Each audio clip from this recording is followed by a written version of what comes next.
And it's true. It's happened for the past 50 years.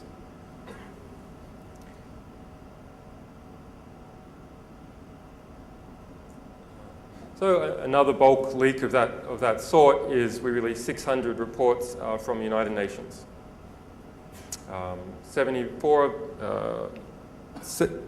58 of those were marked strictly confidential.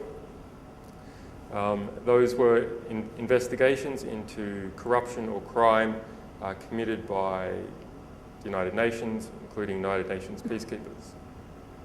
And then the other reports out of that 600 are audits of various kinds, including parts of the United Nations that have things to do with Malaysia.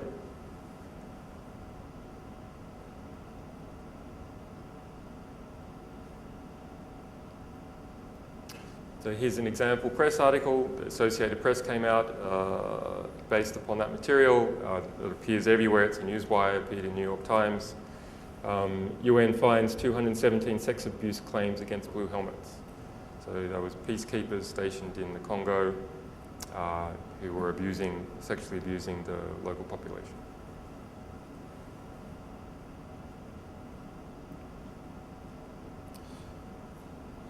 Okay, there's lots of these in relation to Malaysia. Maybe I will just mention this one. It hasn't been picked up. No one has noticed it, certainly here. It is the confidential protocols that the EU uses to boycott the import of Malaysian goods. In this case, CDs made in Malaysia are blocked from entering the EU, and this is why they do it.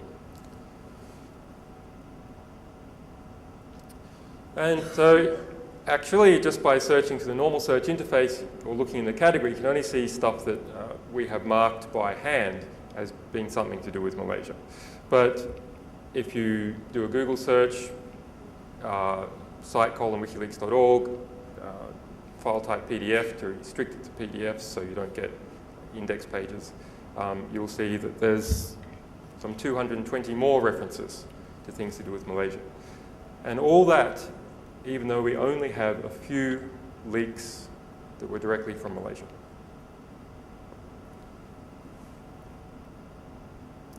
So here's another one. This was a leak from the US Embassy in London. So this is about a Malaysian citizen who's accused of being a member of Jemaah Islamiyah.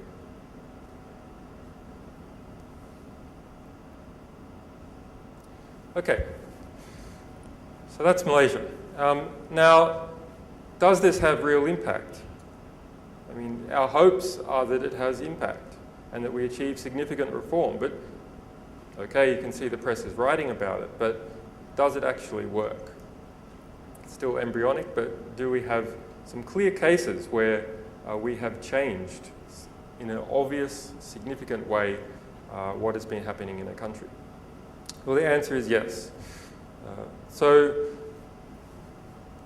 last year, in 2007, I was in Nairobi, and there was an election coming up in the end of 2007 on December 28. We released a report in September 2007 that had originally been commissioned by the government. That government, Kibaki, was elected on an anti-corruption platform. That is, they would clean out corruption in Kenya, the biggest issue in Kenya. So they commissioned a report to look into all the corruption that had happened under the previous regime of Daniel Arap Moi. And what happened to that report? They spent $4 million on the report. They hired a private intelligence agency, Kroll, from the UK. And once they got it, they sat on it. They did not release it, even though they told the people they would release it. Why? Because that report revealed that $4 billion had been squirreled out of Malaysia into London banks, into US banks, into property in New York, into 10,000 hectare ranch in Australia. Why not release that? Why not demonize Moi? Well, because this is an instrument of blackmail now against your biggest political opponent in your country, the richest man in the country. And you can push him around however you want if you've got this document. So, in fact, just before the start of the election, the federal election in December 28, 2007, Moi and Kibaki went into a political alliance. So the supposed revolutionary who was going to clean out government, Kibaki, and the person who had been the previous effectively dictator of Kenya, Daniel Arap Moi, went into an alliance. Then we released this report 3 days after that alliance. Everyone believed they were going to win the election. The release of that report was front page of the Guardian newspaper. It was on the local TV for 24 nights running. It swung the vote by 10% in Kenya. As a result, Kibaki lost the vote. There's some complications. There was some vote fraud and introduction of a prime minister in the constitution, so quite a complicated procedure, but yes, real change in that country. And for me as a journalist, to go to a country and then within a few months have changed the government of the country, I can't describe how satisfying that kind of work is. Extraordinary. To know almost nothing about a country, go there, and then 3 months later, change the government.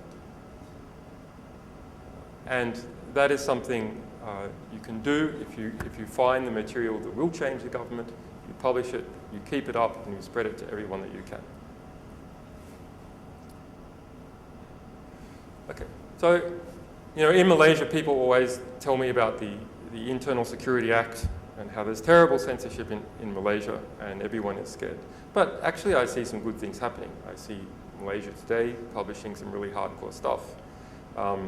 Okay, Raja Petra is in hiding, so it's not so easy. But there's good things going on. Remember this map that we saw of where there was censorship and where there's not censorship. Well, censorship is a developing world problem, right? In the Western countries, it's all green. There's no censorship in the Western countries, right? Wrong. Absolutely wrong. Censorship in the Western countries has been privatized. That's how it works. And police officers and the judiciary are still an arm of the state. I mean, if you get a court order in a Western country and you say, well, there's no censorship in a Western country, just ignore this, what happens? The police, who are the light arm of the military, right?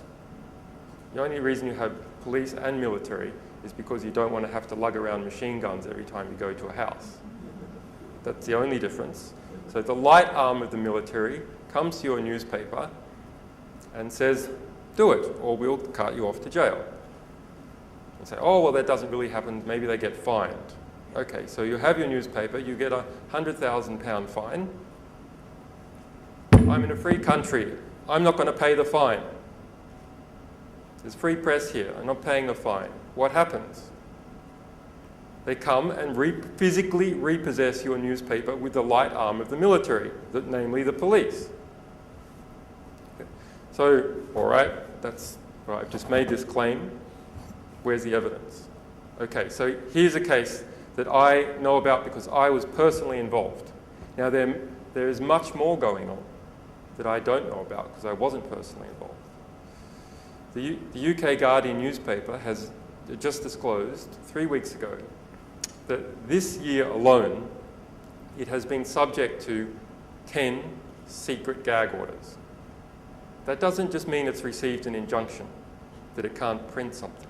That means it's received an injunction from the court saying it can't print something and it can't tell anyone that it received the injunction or who it was about or when the court case was, etc.